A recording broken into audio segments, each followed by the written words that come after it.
దేవుని నామానికి మహిమ కలుగును గాక. నేటి ధ్యానం కొరకు కీర్తన గ్రంథం 144వ దావీదు సంకీర్తన.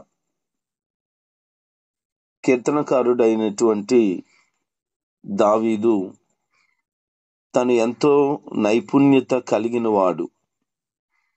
యుద్ధ సంబంధమైనటువంటి సామర్థ్యాన్ని చిన్నతనంలోనే సొంతం చేసుకున్న వ్యక్తి. యుద్ధ సంబంధమైన విషయాల్లో చాలా ముందుకు సాగుతూ అతను గొర్రెలు మేపుతూ ఉన్నప్పుడే ఎలుగుబంటిని చీల్చాడు, సింహాన్ని కూడా చీల్చాడు. ఇంకా రాయబడలేనివి ఎన్నో ఉండి ఉంటాయి. ఎందుకనంటే అనేక పర్యాయాలు గొర్రెలను మేపుతూ అరణ్యానికి, అడవి ప్రాంతాలకి, కొండ ప్రాంతాలకు తీసుకొని వెళ్తూ ఉన్నప్పుడు ఎన్నో భయంకరమైన క్రూర మృగాలు తనకి తారసపడి ఉంటాయి. అనేక పర్యాయాలు దేవుని యొక్క సహాయము ద్వారా తను వాటిని జయించిన పరిస్థితులు మనకు తెలుసు. అంత మాత్రమే కాదు, భయంకరమైనటువంటి ఫిలిస్తీ ప్రాంతం నుంచి వచ్చినటువంటి శత్రువు అయినటువంటి గొలియాతు తనను కూడా అవలీలగా చంపేసిన సందర్భం కూడా మనకు తెలుసు. స్వతహాగా తను సామర్థ్యాన్ని కలిగి ఉన్నాడు.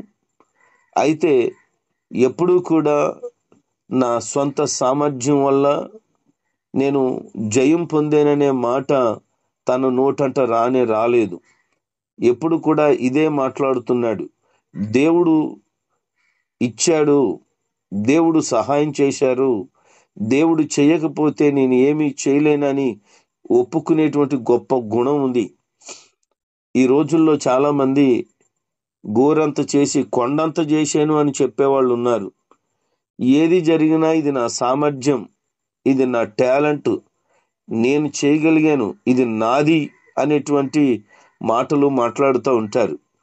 ప్రియ దేవుని జనాంగమా, ఎప్పుడు కూడా నీవు ఏది చేసినా, ఏది చేయగలిగినా, దేవుని సహాయం లేకపోతే, ఆయన సామర్థ్యం నీకు ఇవ్వకపోతే, ఆయన ఆరోగ్యం నీకు ఇవ్వకపోతే, ఆయన నిన్ను వెన్ను తట్టి బలపరచకపోతే, నీకు అట్టి జ్ఞానాన్ని ఇవ్వకపోతే, నీకు అట్టి విధమైన ఆర్థిక బలాన్ని ఆయన అందించకపోతే, అట్టి విధంగా ఇతర ప్రజలు నీకు అండగా నిలబడకపోతే, ఇదంతా దేవుని వల్ల కాకపోతే నువ్వు చేయగలిగినది పూసుకు పుల్లంతా కూడా కాదు. ఎందుకనంటే నీ శక్తి, నీ సామర్థ్యం, నీ అని అనుకునేది ఏదీ లేదు. ఏదైనా ఆ దేవుని వలన మాత్రమే. ఏది నీది? ఈ భూమి మీదకి వచ్చేటప్పుడు నువ్వేమన్నా తీసుకొని వచ్చావా? పోయేటప్పుడు ఏమన్నా తీసుకొని పోతావా? ఈ భూమి మీద సంపాదించినవి నీవేనంటావా? నీ వలనే కలిగాయి అంటావా? కాదు కదా. నీది కాని దానిని నీది అని చెప్పి వెర్రవీగుతూ ఉంటావే. నీ సామర్థ్యం మీద నువ్వు ఎప్పుడైనా ఆధారపడితే ఏది సాధించేటువంటి సీను నీకు లేదే. ఇంకెందుకు నువ్వు ఇది నా వలన అనే మాట అంటావు? దేవుడు తప్పక బాధపడుతూ ఉంటాడు. నేను వీరికి ఇస్తుంటే వీరు నాకు రావలసిన ఘనతను వారు తీసుకుంటున్నారు అని.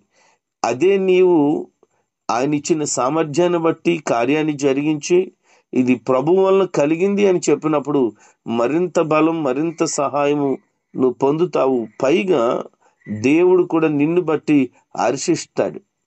అందుకనే దావీదుకి దేవుడు ఎప్పుడు కూడా సహాయం చేస్తూ ఉండేవాడు.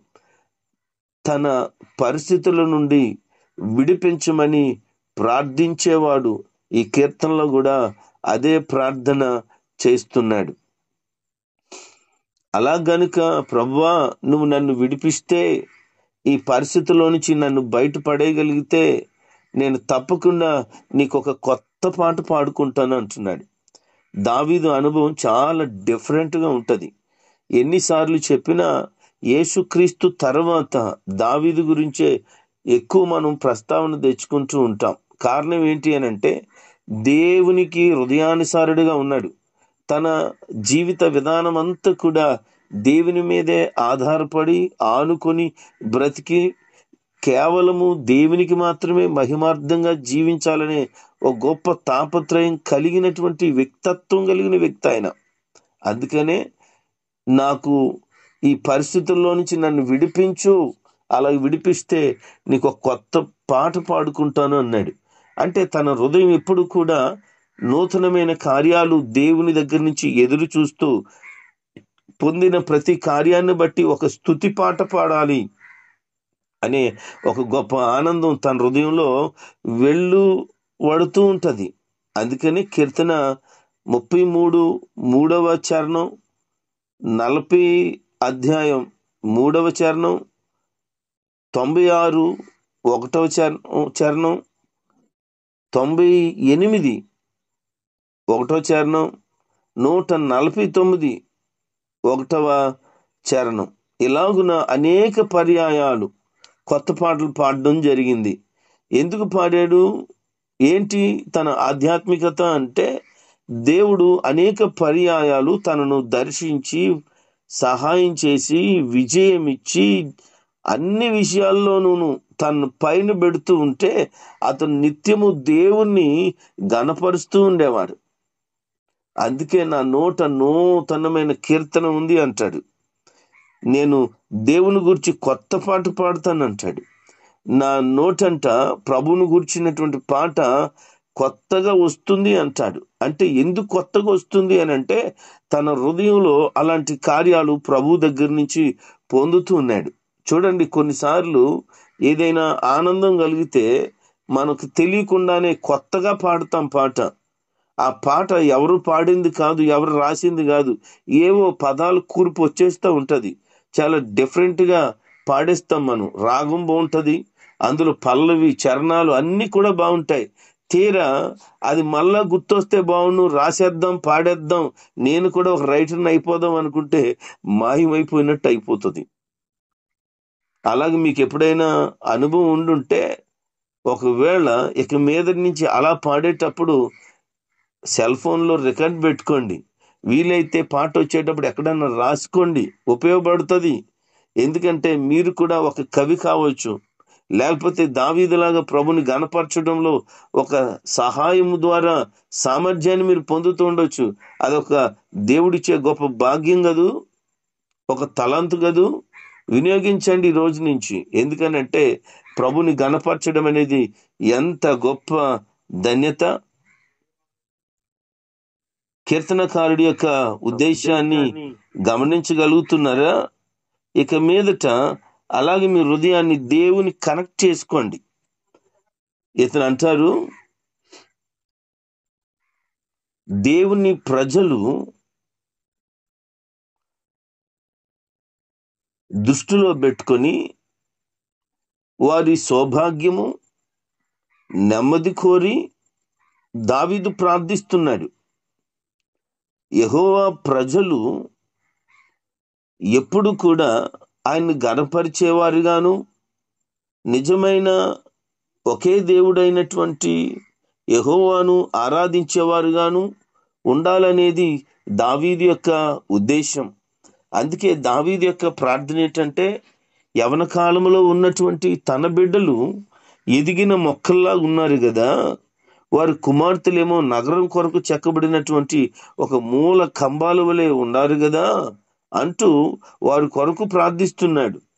అంటే దేశంలో ఉన్న తన ప్రజలందరూ కూడా ఎలా ఉండాలని ఉద్దేశం అంటే, ఎదిగినటువంటి ప్రయోజనకరమైన వారిగా ఉండాలి.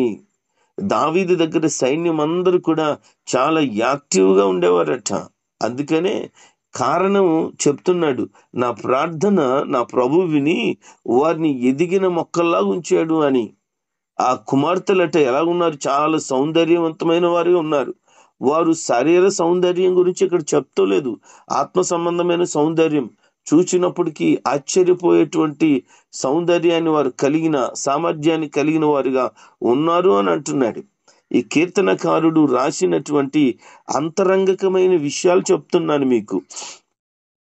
భౌతికంగా ఎప్పుడు కూడా వాక్యాన్ని మనం ధ్యానం చేసినప్పుడు అంతగా మనకి లోతైన విషయాలు అర్థం కావు.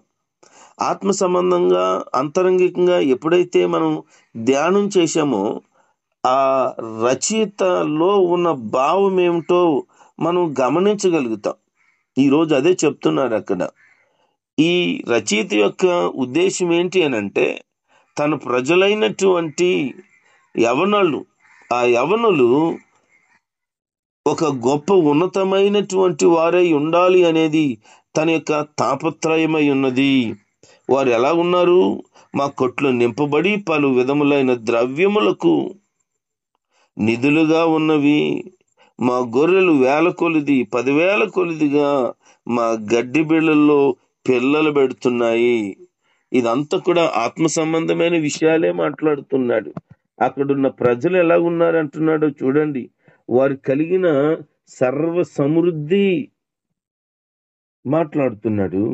ఇంకా వారి యొక్క సంతానమట గొర్రె పిల్లల్లా ఉన్నారట. వందలు కదట, 1000, 10,000గా ఉన్నారట. వాళ్ళకున్నటువంటి స్థలాల్లో గొర్రె పిల్లల్లాగా సమృద్ధి కలిగినటువంటి ప్రజానికం మేము కలిగి ఉన్నామంటున్నాడు. వారు కలిగినటువంటి ఎద్దులున్నాయి చూడు, అవి చాలా బరువును మోస్తాయట. అంటే ఏమంటున్నాడనంటే, మాకున్నటువంటి ఈ ప్రజలు చాలా భారమైనటువంటి బరువైన పనులు చేసేవారుగా ఉన్నారు. వీధుల్లో చొరబడుటేనను ఉరకలెత్తుటైను లేదంటున్నాడు. అంటే అవి రంకులేసుకుంటూ తిరగటం లేదు. చెప్పిన పని చాలా బాధ్యతగా చేస్తున్నాయి. అవి అలాగ బాధ్యతగా పనిచేస్తున్నాయి గనుకనే నీ రాజ్యంలో ఇట్టి పరిపాలనలో నేను ముందుకి సాగగలుగుతున్నాను అంటున్నాడు. అంటే వారి సంతానపు వారు ఎలాగున్నారు? గొర్రె పిల్లల్లాగా ఉన్నారు. అంటే ఎక్కడ చూసినా కనబడుతున్నారు. వారు ఎలాగున్నారు వారి పిల్లలు అనంటే బరువులు మోసేవారు ఉన్నారు. అంటే చేతకానోళ్ళలాగా, పని బద్దకించే వాళ్ళు లాగా లేరు. మరి ఈ రోజున నీ సంతానం ఎలాగుంది? నువ్వెలాగున్నావు? పని చేసే వ్యక్తిగా ఉన్నావా? భారాన్ని భరిస్తున్నావా? నాకెందుకు ఈ భారం, నాకెందుకు ఈ బాధ్యత అని సోమర్తనాన్ని వెళ్ళగొరుక్కుతున్నావా? చాలా మంది పురుషులు సోమర్తనం చేకూర్చుకున్నారు, ఎందుకో తెలీదు. మరి ఇంతకు ముందులాగా పని చేయటం లేదు, బద్ధకం పెరిగింది జనాల్లో. స్త్రీలు కూడా ఇంటి దగ్గర కూర్చుంటే అన్నీ మా ఇంటికి వచ్చేసేయాలి, అన్నీ ఆన్లైన్లో ఆర్డర్ ఇచ్చేయాలన్నట్టు తయారైపోయారు. కష్టపడదాం, సంపాదిద్దాం, తయారు చేద్దాం అనే ఇటువంటి ఆలోచనలు ఎందుకో మరి ప్రజలకు బహుగా తగ్గిపోతూ ఉన్నాయి. నువ్వు ఎంత కష్టపడతావో అంతగా నీకు ఇంటిలో సమృద్ధి ఉంటది. ఎద్దులు ఉన్న చోటంట గాది ఎందు ధాన్యం ఉంటది సమృద్ధిగాని. అంటే ఎవరికైతే బరువును మోసే పని చేసే ఎద్దులు లేకపోతే మనుషులు ఉంటారో వారి ఇంట్లోనట సమృద్ధి ఉంటదట. మరి పని చేయని వాళ్ళని వానికి ఏమవుతుంది? వారు సింకురు గొడ్డలు ధరించుకోవడానికి కారణం అవుతుంది. కారణం ఏంటి అంటే వాడు తలుపు ఆ ఇరిసి మీద తిరిగినట్లుగా సోమరి మంచం మీద అటు ఇటు ఇటు అటు దొర్లుతాడట. మరి సోమరుడి ఇంట్లో దరిద్రం ఉండకపోతే ఏముంటది? మరి కష్టపడే స్వభావం నీకుందా? నీ పిల్లలకు కష్టాన్ని నేర్పిస్తున్నావా? ఒక్కొక్క తల్లి చెప్తుంది, పిల్లలకి ఏ పని చెప్పకండి. మరి ఏం చెప్దాం? దున్నపోతులు మేపినట్టు మేపండి, ఆంబోతు తిరిగినట్టు రోడ్డు మీద కుదిలేయండి, అలా తిరగనియండి అంటది. అంటే ఆమెకు బుద్ధి ఉండదు. ఒక్కొక్కడు పిల్లల పని చెప్తున్నావేటే, నువ్వు పని చేయవా? వాళ్ళు కూర్చొని ఆడుకొని పిల్లలకు పని చెప్తావు అంటాడు. ఇతను బుద్ధి లేదు. పిల్లలకి పని నేర్పించకపోతే ఎప్పుడు నేర్పిస్తావు? పెళ్ళైన తర్వాత అత్తగారి ఇంటి దగ్గరికి వెళ్ళాక పిల్లలు నేర్చుకుంటుందా? పెళ్ళైన తర్వాత ఇటు పని నేర్చుకుంటాడా? అప్పుడేమొస్తుంది? ఈరోజు ప్రియ తల్లిదండ్రులారా, మీ పిల్లలకు చిన్నప్పటి నుంచి పని నేర్పించండి. మీకు ఇంకా కొన్ని విషయాలు చెప్తాను. చైనా దేశంలో చిన్న ప్రైమరీ స్కూల్ అంటే 1, 2, 3 ఈ తరగతి పిల్లలకి చదువుతో పాటు వంట చేయడం, చదువుతో పాటు కొన్ని వస్తువులు తయారు చేయడం, చదువుతో పాటు మరికొన్ని ఆటలు ఎలాగాడాలి, కొత్తగా ప్రయోగాలు ఎలా చేయాలో చైనా దేశం యొక్క పద్ధతులు వారికి నేర్పిస్తున్నారు. చిన్నప్పటి నుంచి వాడు బోర్డర్ స్కూల్కే వెళ్తాడు, కానీ అక్కడ చక్కగా వంటలు చేసేస్తాడు. వాళ్ళే వండుకొని తినాలట. మీరు యూట్యూబ్లో చైనా దేశం గురించి కొడితే తెలుస్తూ ఉంటుంది ఇలాంటివి. ఎందుకు మీకు ఈ మాట చెప్తున్నానంటే, వారు చిన్నతనం నుంచి ఆ పిల్లలకు పని నేర్పిస్తున్నారు. అందుకే ఆ దేశము అతి త్వరగా అభివృద్ధిలోనికి వచ్చేసింది. చాలా పేదరికపు దేశం అది. తినడానికి తిండి లేదు. చాలా దౌర్భాగ్యమైన ఎడారి ప్రాంతాలు ఎక్కువ ఉన్నాయి. కానీ ఈరోజు సస్యశ్యామలంగా మార్చేసుకున్నారు వాళ్ళు. మనకంటే పెద్ద దేశం, మనకంటే పేద దేశం, కానీ మనకంటే ధనిక దేశం అయిపోయింది. కారణం ఏంటి? వాళ్ళు అలాగున పిల్లలకు కూడా పని నేర్పించారు గనక, వాళ్ళు కూడా సోమరితనం వదిలి పని చేస్తున్నారు గనక. మరి మీరు ఎలాగున్నారు? మీ పిల్లలు ఎలాగున్నారు? ఈ విషయాన్ని మనసులో పెట్టుకోండి. ఈ కీర్తనకారుడు చివరిగా అంటున్నాడు, ఇట్టి స్థితి గలవారు ధన్యులు, యెహోవా తమకు దేవుడుగా గల జనులు ధన్యులు అని ఈ కీర్తనను ముగిస్తున్నాడు. ఏకైక నిజదేవుడు తనకు దేవుడుగా ఎవరైతే చేర్చుకుంటారో వారు ధన్యులట. ఇంతకన్నా ఎక్కువ ధన్యత మరి ఏమీ లేదు అంటున్నాడు. మనం పేదరికంలో భయంకరమైన అపాయకరమైన స్థితుల్లో బతుకుతూ ఉన్నా సరే, ఈ దేవుడే మన దేవుడైతే మనం ధన్యులమే. ఎందుకు ధన్యులం అనంటే, మనము నమ్ముకున్న దేవుడు నిజమైన దేవుడు, ఏకైక దేవుడు. ఆయన మాత్రమే మన కొరకు ప్రాణం పెట్టారు. ఆయన మాత్రమే ఈ లోకాన్ని విడిచిన తర్వాత నిత్య జీవాన్ని అనుగ్రహించువాడుగా ఉన్నాడు. కనుక అలాంటి సత్యమైన నిజమైన దేవుణ్ణి తెలుసుకోవడం గొప్ప ధన్యత.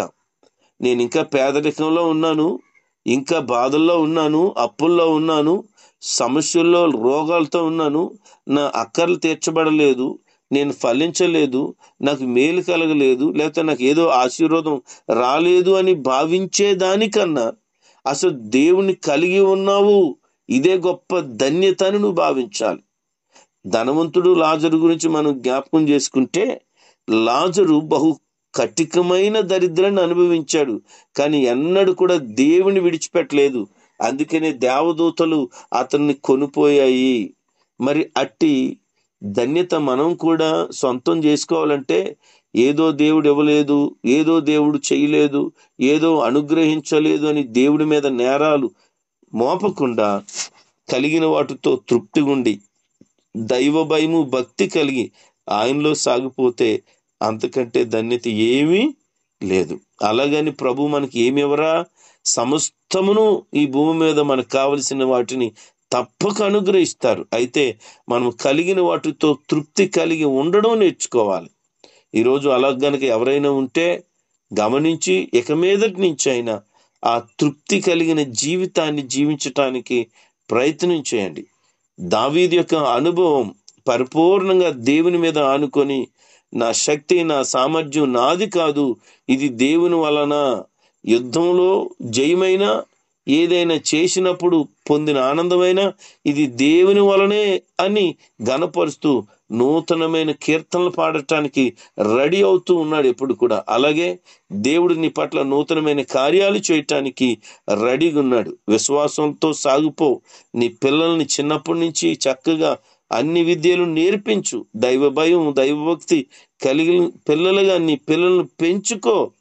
దేవుని కలిగి ఉన్నావు. ఎలాంటి పరిస్థితుల్లోనైనా ప్రభువుని విడిచిపెట్టక ఆయనలో సాగిపో. నీకు కావలసిన సమస్తమును నా ప్రభువు ధారాళముగా దయచేయునుగాక.